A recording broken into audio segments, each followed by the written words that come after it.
आइए, तुलसी Tapovan YouTube channel में आप सभी भक्तों का बहुत बहुत स्वागत है।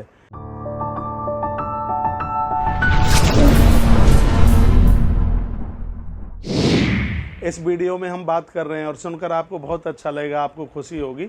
और बात हम ये कर रहे हैं कि देवताओं के पूजन में गंगा जल को कैसे प्रयोग में लें। तो मैं निवेदन करूं, सबसे पहले आप बाल्टी को साफ कीजिए और बढ़िया तरह से मिट्टी से उसको साफ करके, मांज करके, जल भर करके और पानी को छान करके लेकर के आइए। और जल में फिर उसमें आप, मेरे निवेदन पर, आप उसमें कितना गंगा जल डालें। यूँ तो एक बूंद ही पावन कर देती है गंगा जल को। गंगा जल की एक बूंद पूरे जल को पावन कर देती है, पवित्र कर देती है। लेकिन आपके पंच पात्र में जितना गंगा जल आता है उतना आप पूजा की बाल्टी में आप गंगा जल डालें। थोड़ा सा आप पंचामृत में आप गंगा जल डालें। भगवान के ऊपर जो आप चावल चढ़ा रहे हैं, थोड़ा सा गंगा जल आप उसमें भी डालें। और मेरे आग्रह पर, निवेदन पर, ये सुन करके आपको इतनी खुशी होगी कि भगवान को यदि आप बेलपत्र चढ़ा रहे हैं तो उन बेलपत्रों को आप गंगा जल में डुबो करके चढ़ाइए, आनंद आ जाएगा। नारायण के ऊपर आप तुलसी चढ़ा रहे हैं, उस तुलसी को गंगा जल में डुबो करके चढ़ाइए, आनंद आ जाएगा। भगवान शंकर को जिस समय आप नहलाते हैं तो एक गिलास में, लुटिया में आप गंगा जल लीजिए और सबसे पहले भगवान के ऊपर गंगा जल डालिए, गंगा जल चढ़ाइए। उसके बाद में फिर जल, दूध, दही जो भी आप चढ़ाते हैं उस क्रम के द्वारा चढ़ाइए। देवताओं के ऊपर सबसे पहली बूंद आप गंगा जल की चढ़ाएं, उसके नतीजे देखें, उसके परिणाम देखें, क्योंकि गंगा मैया साक्षात भक्ति स्वरूप है। इससे भजन में मन लगेगा, भगवान के चरणों में प्रीति जुड़ेगी, हमारी साधना बढ़ेगी।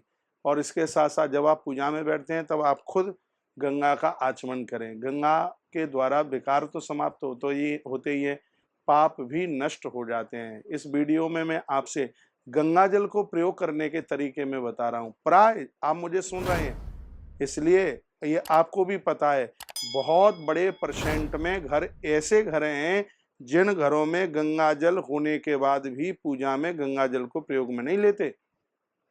गरुड़ पुराण में लिखा है कि जिसने देव पूजन में गंगा जल को प्रयोग में लिया है, मृत्यु के समय पर प्राण निकलने में दिक्कत नहीं होती, परेशानी नहीं होती।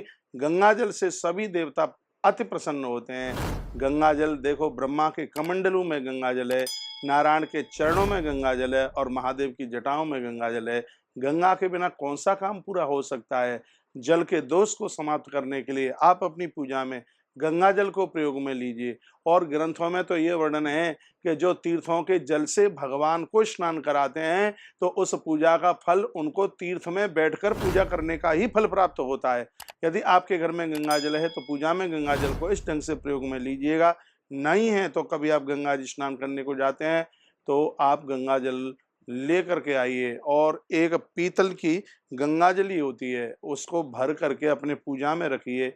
जैसे आप सभी देवताओं का पूजन करते हो उसी प्रकार से गंगा माता का नित्य पूजन कीजिए, रोज पूजा कीजिए।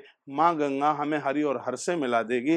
अरे भगीरथ की तपस्या के द्वारा माँ गंगा धरती पर आई। आप सबको पता है, सगर के 60,000 पुत्रों को उद्धार करने वाली यदि कोई है, उनका कल्याण करने वाली कोई है तो उसका नाम है मातु गंगा। इसलिए तो मृत्यु के तत्पश्चात में, अर्थी दाह संस्कार के तत्पश्चात में अस्थि विसर्जन गंगा जी में किया जाता है। गंगा जी में हड्डियां जब तक रहती हैं तब तक जीव सूक्ष्म रूप से भगवान के चरणों में रहता है। तो इस बात को आप जरूर मान लीजिएगा। आप पूजा में, आपने हमारी बहुत बहुत बातें मानी है, अपनी पूजा में गंगा मैया को जरूर जोड़िएगा। गंगा जल आपकी पूजा में हुआ, आप करके तो देखना। आप गंगा जल का आचमन करके आप जप में बैठना, कभी उबासी नहीं आएगी, कभी भी आपको प्रमाद नहीं आएगा और कभी भी पूजा में नींद नहीं आएगी। आप ये करके देख लें। तो इस वीडियो में मैंने परमात्मा की आराधना में, पूजा में गंगा जल को जोड़ने की बात कही है। यदि बात बढ़िया लगी है तो वीडियो को शेयर करना ना भूलें, वीडियो को लाइक भी करें। पहली बार चैनल से जुड़े हैं तो चैनल को सब्सक्राइब करना ना भूलें। बहुत बहुत धन्यवाद आपका, आपने वीडियो पूरी देखी है। इन्हीं शब्दों के साथ जय श्री कृष्ण, जय श्री राम, जय गौ माता, जय राधे श्याम।